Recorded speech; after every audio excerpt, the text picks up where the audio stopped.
안녕하세요. 오늘은 언어 논리 퀴즈 편입니다.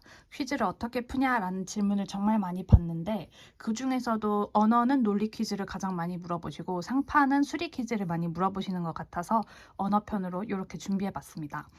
오늘 전달드리는 내용은 PDF에는 없는 내용들이지만 PDF랑 같이 보시면 시너지가 굉장히 좋아요. 그래서 PDF를 신청해서 보시면 이제 제가 생각하는 언어 논리에서의 퀴즈 문제는 모두 다 푸실 수 있게끔 구성이 되어 있고 오늘은 그거에 대해서 살짝의 보충을 하면서 여러분들께 제가 어떻게 푸는지 맛보기를 보여드린다고 생각해 주시면 좋습니다. 오늘 문제 한번 시작해 보도록 할게요. 이거는 26년도 기출 13번입니다. 문제를 보시면 뭐 자격증을 최소 어쩌고 저쩌고 다음과 같은 사실이 알려져 있다 해가지고 이제 각각 자격증이 몇 개가 있고 이런 조건들이 있죠. 이렇게 조건이 여러 개, 몇 개죠 지금? 7개까지 나올 정도면 조건이 정말 많은 거예요. 많다의 기준은 3개 넘어가면 많다고 보시면 됩니다. 이럴 때는 표를 그려가지고 푸시면 좋고요. 제가 저번 영상, 상판 영상에서도 말씀드렸지만 이거는 문제 푸는 방법을 알려드리는 게 아닙니다. 제가 1대1 분석도 그렇고 PDF도 그렇고 문제 푸는 법을 알려드리진 않아요. 왜냐하면 그건 중요한 게 아니니까. 여러분들이 어떻게든 시간을 많이 들이면 답은 나오게 되어 있으니까 그런 과정은 스스로 시행착오를 겪으시면서 깨달으시면 좋은 거고 저는 어떻게 풀어야 되는지를 설명드리는 거라고 생각해 주시면 안 됩니다. 저는 어떻게 접근하면 좋을지 그리고 이러한 유형을 어떻게 적용할 수 있는지에 대해서 알려드린다고 생각해 주세요. 그러면은 마저 설명을 해볼게요. 이 문제는 조건이 7개나 되기 때문에 조건이 상당히 많아서 표를 그리면 좋다라고 보면 되고 왜 기호화로 하시면 조금 어려움이 있을 수 있는지 한번 안내 드려볼게요. 이 문제에서는 자격증 이야기가 있고 채용 얘기가 있죠. 두 개가 별개의 카테고리로 운영되고 있습니다. 그리고 여기에서 기호화 가능한 부분을 간단하게 꼽아보자면 A가 채용되면 B가 채용되지 않는다. 그러니까 채용 정보에 대한 정보를 알 수 있는 거죠. 이렇게까지 생각을 할 수 있습니다. 그런데 우리가 만약에 선지에서 자격증을 묻게 된다면 얘네는 필요 없는 조건이 될 뿐만 아니라 얘네랑 헷갈릴 우려가 있겠죠. 이 자격증에 대한 얘기인지 아닌지. 그렇기 때문에 제가 추천드리는 방법은 OX로 표를 그리는 것입니다. 네, 그거는 이제 기준은 이런 데 위에 적혀 있는 걸로 가시면 돼요. 여기에서는 상담사, 음악치료사, 미술사 이렇게 있으니까 상음미 해놓고 애들 이렇게 A부터 E 쭉 써놓은 다음에 OX 하셔가지고 비교하면 됩니다.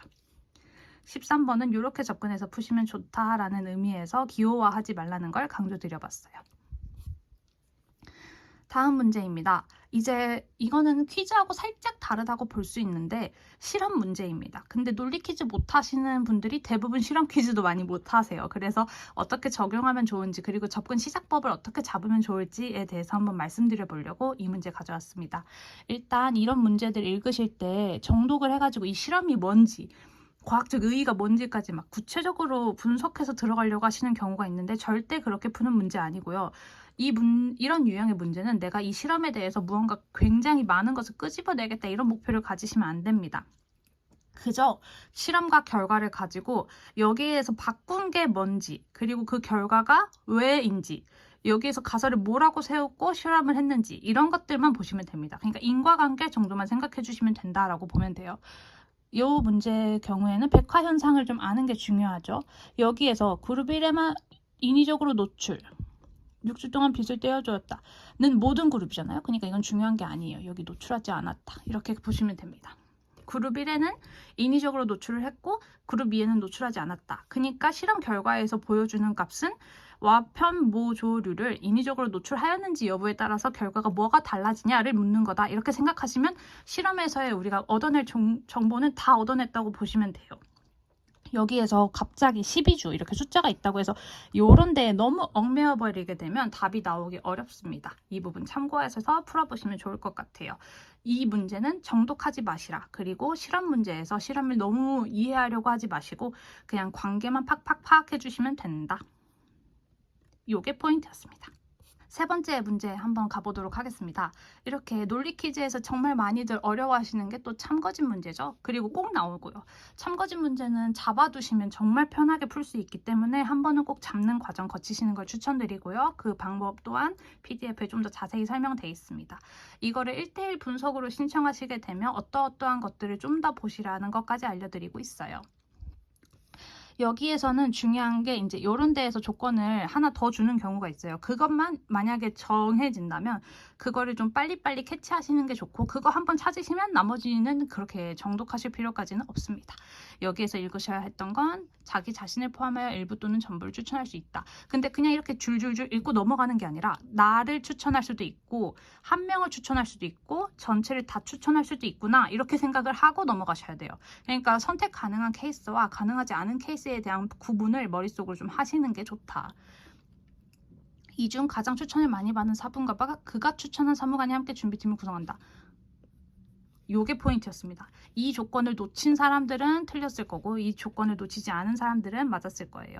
이렇게 쉬운 논리 퀴즈의 경우에는 앞에 있는 문장이 많이 안 중요한데 이렇게 조금 난이도를 조절하겠다라는 제작진의 의도가 출제자의 의도가 들어가게 되면 이런 식으로 함정이 있을 수 있다. 그래서 만약에 마지막까지 보고 있는데 그래서 몇 명이라는 거야 했을 때 표를 뭐 많이 받은 사람 2명을 꼽는 오류를 범하지 않으셔야 된다. 내가 무의식적으로 그렇게 하고 있다면 편견에 사로잡혀 있는 거다. 그 부분 조심하셔야 된다라는 점 안내드립니다.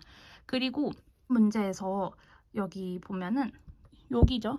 위 예측들의 진위를 확인한 결과 두 사무관의 예측 4개는 모두 참이고 다른 두 사무관의 예측 4개는 모두 거짓이었다. 이런 문제들에서 이게 뭐가 참이고 뭐가 거짓이었다라고 하면은 여기에서 무조건 참이어야만 하는 표현을 찾으세요. 그러니까 서로 모순되는 거는 둘 중에 하나는 거짓말을 한다라고 생각하시면 되고, 모두가 그 얘기를 하고 있다거나 과반이 그 얘기를 하고 있다 하면 그건 참이라고 생각하시는 쪽으로, 약간 어떤 말인지 이해가 되실까요? 한번 설명을 드려보자면 이렇게 몇 명은 참이고 몇 명은 거짓이다 이런 경우에는 그 몇 명 이상이 동의를 했거나 동의하지 않았거나 이렇게 방향이 흐름이 똑같이 가는 케이스, 가는 조건이 있다면 그거는 무조건 참이라고 잡고 한번 들어가 보셔야 하는 겁니다. 이렇게 생각을 해주시면서 시작을 해주시면 좋아요. 그러니까 이것 또한 표를 그려보셔도 됩니다.